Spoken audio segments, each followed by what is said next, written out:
यो Ngozi वाघ आहे वाघ, माघार न घेणारा वाघ.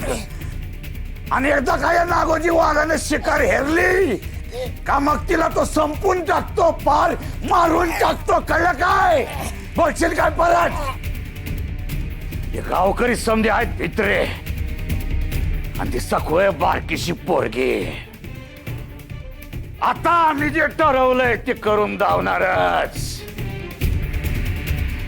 ती सकू जर आमच्या पंजात आली नाही तर मग आमच्यातला सैतान जागा होईल आणि तो अख्ख्या गावाची माती करल, अख्खा गाव बेची राख करून टाकल.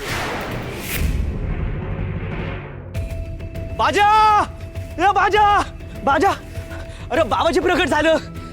हो, काय बोलतोस? हा, तू खरं सांगतोयस ना? अरे एकदम पक्का. बाबाजी प्रत्यक्ष झुंगरोबाला भेटून मठात सुखरूप परत आलेत. बाजादा, अरे लय झाक झालं बघ. आता झुंगरोबाच्या कोपातून हे गाव मुक्त व्हायलाच पाहिजे. वय वय, बाबाजी आले, आता आपलं रक्षण होणार. जय नागोजी बाबा. जय नागोजी बाबा. चला आपण बाबाजीचं दर्शन घ्यायला जाऊ. ए थांबा थांबा, इथेच जाऊ नका. आपण आधी पाटलांच्या घराकडे जाऊया. पाटलांना सोबत घेऊन मठात जाऊ, म्हणजे बाबाजी मानतील. हा, चला चला, उशीर करू नका. चला चला.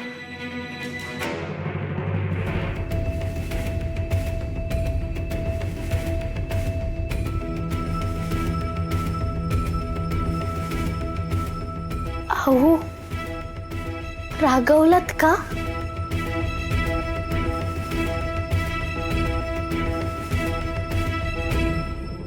नाही, पण मला बोलायचं नाहीये. का?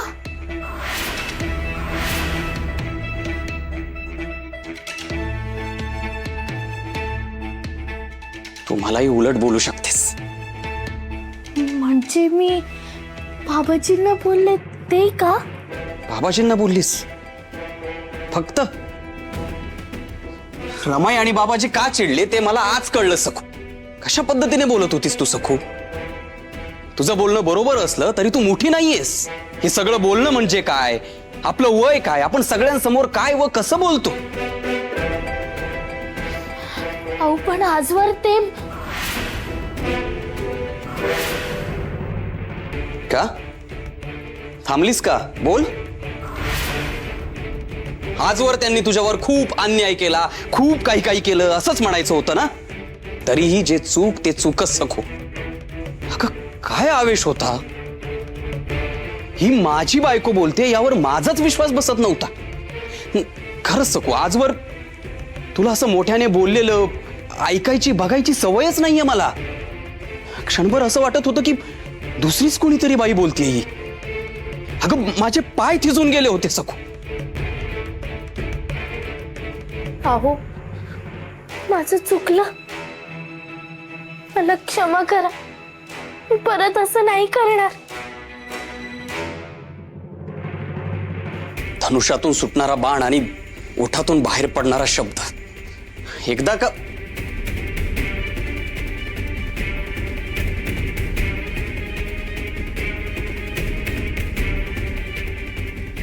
बाबाजी, गुरुजी इंग्रोबा,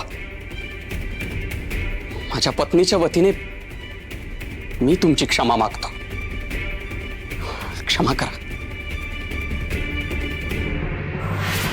बाबाजी, मी यसाजी पाटील, म्हणजे या गावचा पाटील म्हणून विनंती करतोय. वाचवा बाबाजी, वाचवा. आता आमसने तुमच्याशिवाय कोणाचाच आधार नाही. बाबाजी, यो गावावर जो आगीचा पाऊस पडतोय त्याच्यातून तुम्हीच आमसने बाहेर काढू शकता बाबाजी. तर हो बाबाजी, आमच्या वस्तीत बी घरदारं जाळली, आता काय करावं? बाबाजी, यो अग्निवर्षाव थांबवायची ताकद फक्त तुमच्याकडे आहे. होय बाबाजी, यातून फक्त तुम्हीच बाहेर काढू शकता आम्हाला.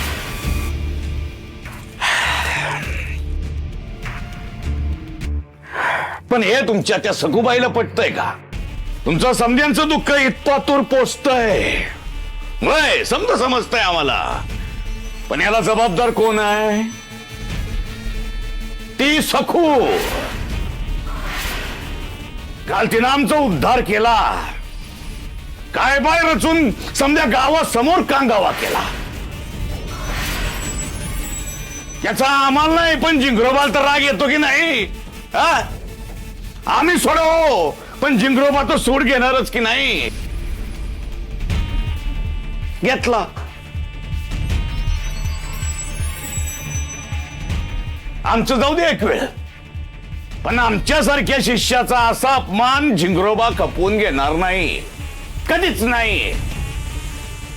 बाबाजी, हे म्हणजे असं झालं की वैर सखूचा अन तराच गावाला. बाबाजी, आमच्या वतीनं तुम्ही झिंगरोबाला सांगा. हा? तुम्ही सांगा आमच्यावर राग काढू नकस. आता तुम्ही गावचं पाटील म्हणल्यावर तुमचं मान तर राखायलाच पाहिजे. तुमच्या मोर जिंगरोबाला सांगतो, हा? त्याला विनंती करतो, मग जिंगरोबा जे काय सांगल ते तुम्हाला थेट सांगल. ठीक आहे काय? नाहीतर एक काम करा की दवंडी द्या गावामध्ये समध्यांना. म्हणावं, ज्यांना जिंगरोबाचा कोप नकोय, किरपा हवीये, अग्नीचा पाऊस पडायला नकोय, त्यांनी थेट जिंगरोबाच्या माळावर या.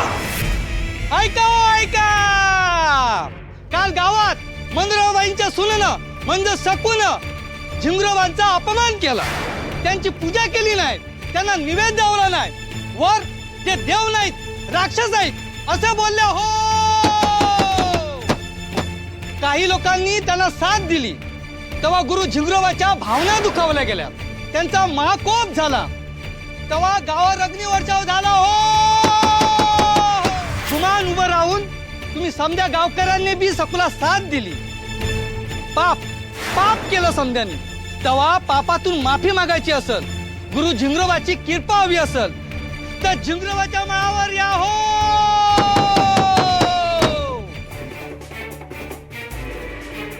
अगं काय काय झालं?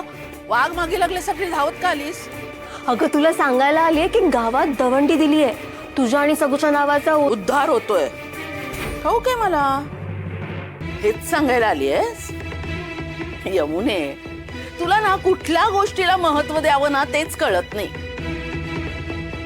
अगं दवंडीत पुढे काय म्हटलंय ते महत्वाचं आहे. ज्यांना कुणाला गुरु झिंगरोबांची कृपा हवी असेल त्यांनी माळावर या.